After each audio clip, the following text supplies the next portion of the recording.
Hello students, today we have discussed respiratory system in humans. Before we started respiratory system, as you know जैसा कि हम जानते हैं we can live without food and water for many days, but we cannot live for more than a few minutes without air. बिना food और water के हम बहुत दिन तक जीवित रह सकते हैं, बट बिना हवा के हम जीवित रह सकते हैं. This is because air necessary for breathing, इसीलिए एयर हमारे लिए आवश्यक है. Breathing in the process in which air rich O2 is taken inside the body of N organisms and air rich CO2 is expelled from the body. Breathing process में हम क्या करते हैं, इनहेलेशन के दौरान ऑक्सीजन लेते हैं और एक्सहेलेशन के दौरान हम ऑक्सीजन CO2 को एक्सपेल्ड आउट करते हैं बॉडी से. जो आपका एवरेज ब्रीदिंग रेट है एडल्ट मैन में अगर देखें तो लगभग आपका 15 to 18 टाइम्स पर मिनट होता है. जो ब्रीदिंग रेट है आपका एडल्ट पर्सन का लगभग आपका 15 से 18 टाइम पर मिनट्स है. ह्यूमन बींग्स में बहुत सारे आपके आर्गन्स होते हैं जो कि आपके रिस्पायरेशन में इन्वॉल्व होते हैं. That organs are known as respiratory organs and पूरे सिस्टम को हम बोलेंगे रिस्पायरेटरी सिस्टम. अगर हम बात करें तो रिस्पायरेटरी सिस्टम आपका बेसिकली दो कंपोनेंट्स में बटा होगा. एक आपका होता है रिस्पायरेटरी ट्रैक्ट, दूसरा आपका होता है रिस्पायरेटरी आर्गन. रिस्पायरेटरी ट्रैक्ट एक तरह का आपका पैसेज होगा जो कि अलाउ करता है कि जो भी आपके इनहेल्ड और एक्सहेल्ड एयर हैं वह बॉडी के अंदर यानी लंग्स के अंदर इन या आउट होते हैं. तो जो रास्ता होता है that passage are known as respiratory tract. इस रिस्पायरेटरी ट्रैक्ट में आपके नॉस्ट्रिल्स होगा, नॉसल चैम्बर्स होंगे, इंटरनल लेयर्स होंगे, फेरिंग्स होंगे, लैरिंग्स, ट्रैकिया, ये सारे आपके पार्ट्स जो होंगे आपके रिस्पायरेटरी ट्रैक्ट के होते हैं. Now that is the diagram of human respiratory system. Here in this diagram we see the nose, mouth फिर आपका फर्दर ओपन होगा फेरिंग्स में, फेरिंग्स फिर आपका ओपन होगा आपका विंड पाइप में, that is the trachea. Trachea में आप देखोगे आपके सी शेप्ड स्ट्रक्चर पाए जाएंगे जिसके कारण जो आपकी ट्रैकिया होती है कभी कोलैप्स नहीं करती है. फिर ट्रैकिया आपका बाइफर्केट होकर के फिर आपका लंग्स में ओपन होगा. फिर लंग्स के बिलो आप देखोगे एक सीट पाएगा that is known as diaphragm. Nostrils की अगर हम बात करें तो जो नॉस्ट्रिल्स होंगी ये आपकी ओपनिंग होते हैं नासल कैविटी में माउथ के ठीक ऊपर, और ये नॉस्ट्रिल्स जो होंगे आपस में सेपरेटेड होते हैं सेप्टम्स के द्वारा. सेप्टम्स के द्वारा ये आपके सेपरेटेड होते हैं. सेकेंड आपका है नॉसल चैम्बर, एक तरह का आपका पेयर पाया जैसा पैसेज का आपके हेड के ऊपर. They are separated from each other. जो नासल चैम्बर्स होंगे ये भी आपके सेपरेटेड होते हैं सेप्टम्स के द्वारा. जो भी नासल चैम्बर्स है फिर वो आपका 3 रीजन्स में बटा होता है, वेस्टिबुलर रीजन्स, रिस्पायरेटरी रीजन्स और आपका olfactory regions. Vestibular regions, vestibular regions जो आपका एक्सटर्नल नेरिस के पास लाइज करता है, शार्ट होता है और इसकी जो स्किन होती है वो आपकी हेयरी होती है. ये आपका जो भी आप इनहेल्ड करते हो एयर उसमें जो भी आपके डस्ट पार्टिकल्स हैं या जो भी पैथोजेंस हैं उसको फिल्टर करता है और प्रिवेंट करता है ताकि वो भी डस्ट पार्टिकल जो है आपके बॉडी में इंटर ना कर पाए. दूसरा आपका होता है रिस्पायरेटरी रीजन, जो आपका मिडिल रीजन है वो आपका रिस्पायरेटरी एपिथेलियम के द्वारा लाइंड होता है, सिलिएटेड होता है और इसमें आपके म्यूकस ग्लैंड्स होते हैं. ऑल्फैक्टरी रीजन होता है that is the upper region of nasal chamber. इसमें आपकी जो लाइनिंग होगी ऑल्फैक्टरी एपिथेलियम की होती है और ये एक तरह से आपका आर्गन होता है स्मेल का. जैसे आप कोई भी चीज़ स्मेल करते हो तो स्मेल आपको किसके थ्रू पता चलता है, that is the olfactory region. उसके द्वारा आपको किसी भी वस्तु का किसी भी फूड का आपको स्मेल पता चलता है. तीसरा आपका है इंटरनल लेयर्स, जो आपका नासल चैम्बर होता है वो आपका नासोफेरिंग्स में ओपन होता है और ड्यूरिंग सोलोइंग ये आपके क्लोज्ड होते हैं. फोर्थ आपका फेरिंग्स.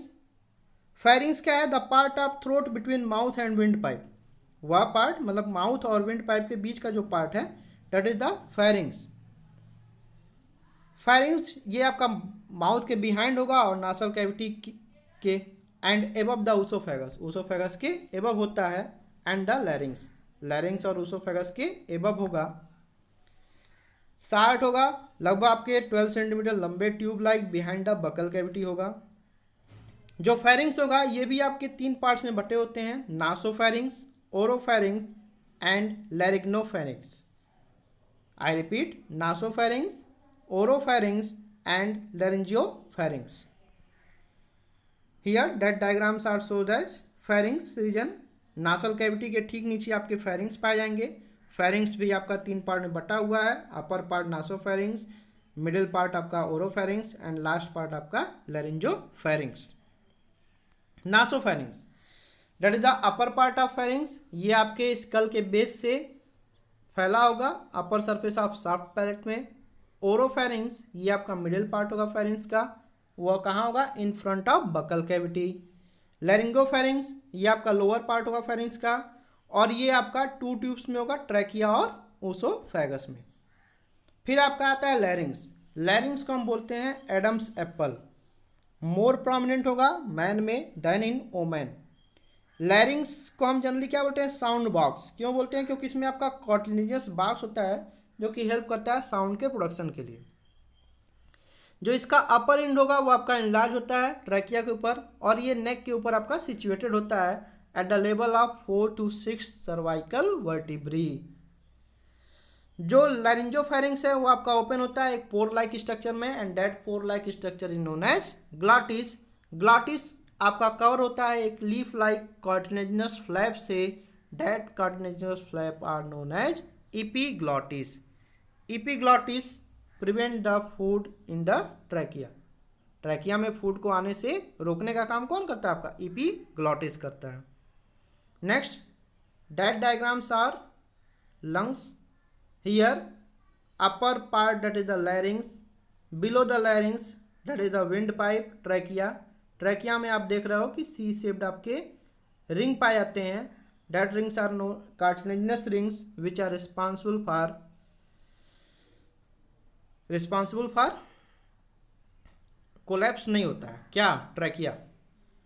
कभी कभी क्वेश्चन एग्जाम में हर लेवल पे आपका पूछता है कि why trachea do not collapse, because presence of C shaped cartilaginous ring.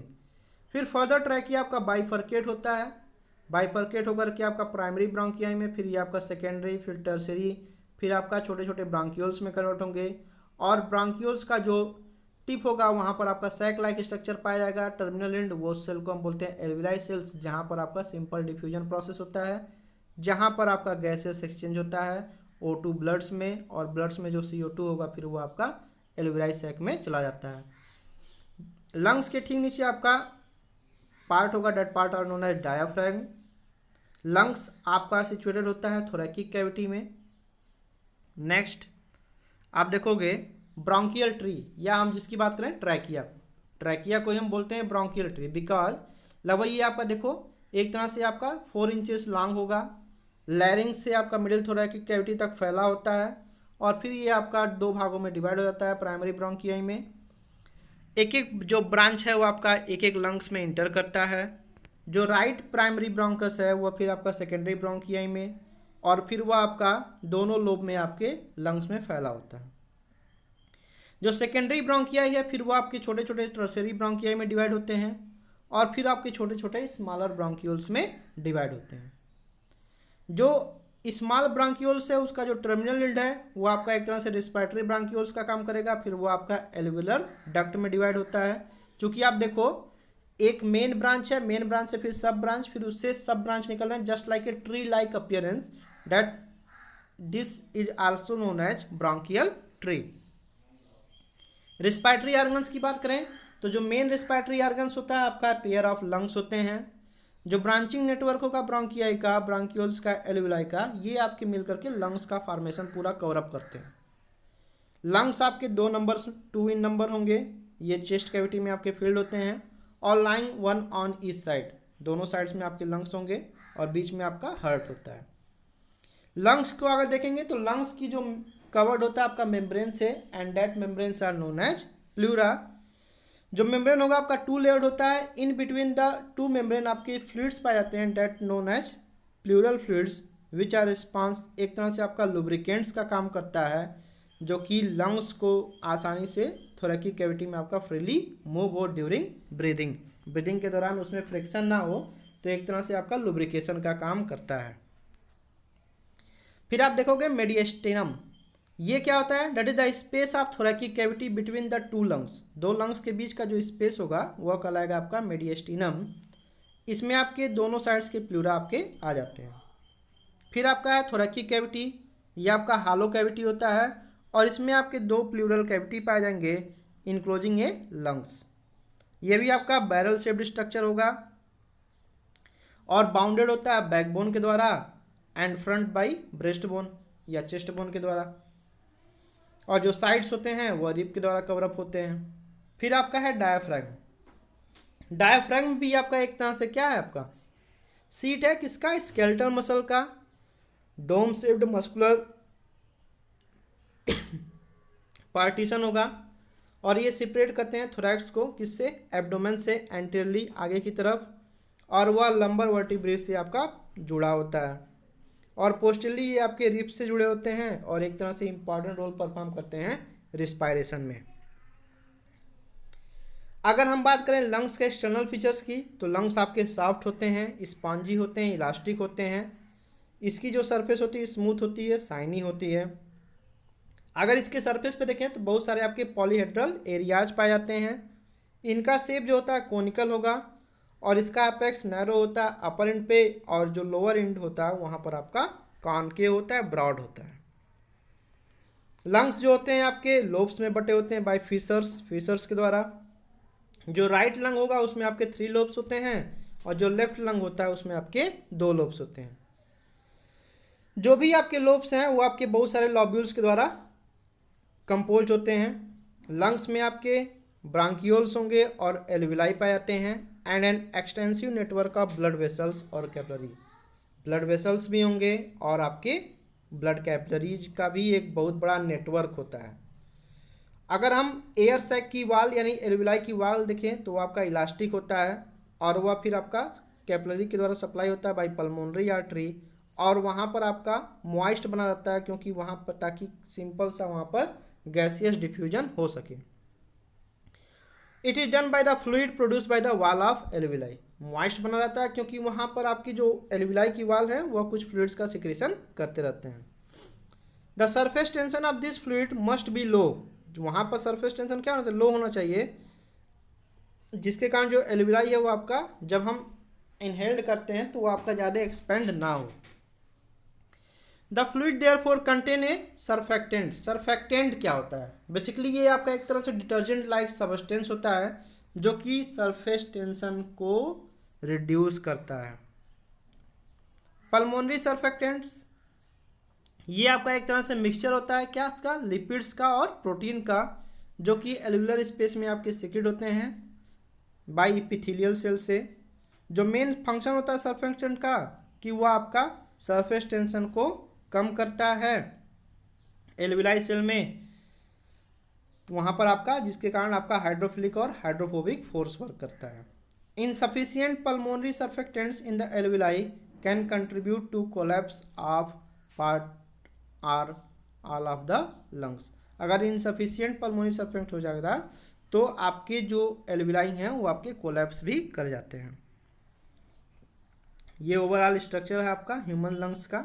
यहाँ पर राइट लेफ्ट ब्रोंकियोल्स, डायफ्रैगम, फिर उसको थोड़ा सा और प्राइमरी ब्रोंकिया को मॉडिफाई करके सेकेंडरी, टर्सरी, एंड वहाँ पर आपको एल्वियुलर सैक्स लाइक स्ट्रक्चर आपको दिख रहे हैं।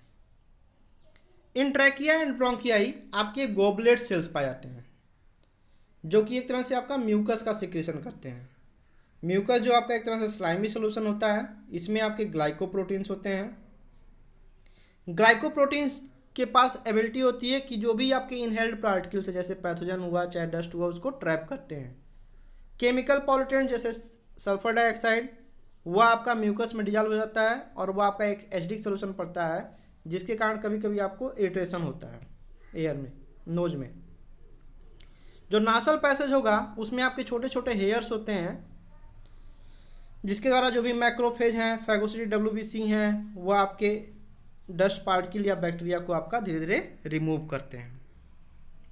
मैकेनिज्म ऑफ ब्रीदिंग क्या होता है? आप जब सांस लेते हो, जब आप ब्रीदिंग करते हो देखते हो तो आपका जो चेस्ट होता है वह अपवर्ड की तरफ होता है और जब आप सांस छोड़ते हो तो फिर वह डाउनवर्ड होता है। तो जब हम ब्रीथ करते हैं चाहे इन या आउट, तो जो चेस्ट होगा आपका अप एंड डाउन होता है। जब हम इनहेल करते हैं तो जो रिप्स होंगी वो आपकी अपवर्ड मूव करती हैं, चेस्ट जो आपका बिगर हो जाता है। और जब हम एक्सहेल करते हैं तो रिप्स आपकी डाउनवर्ड मूव करती हैं और चेस्ट आपका स्मॉलर हो जाता है।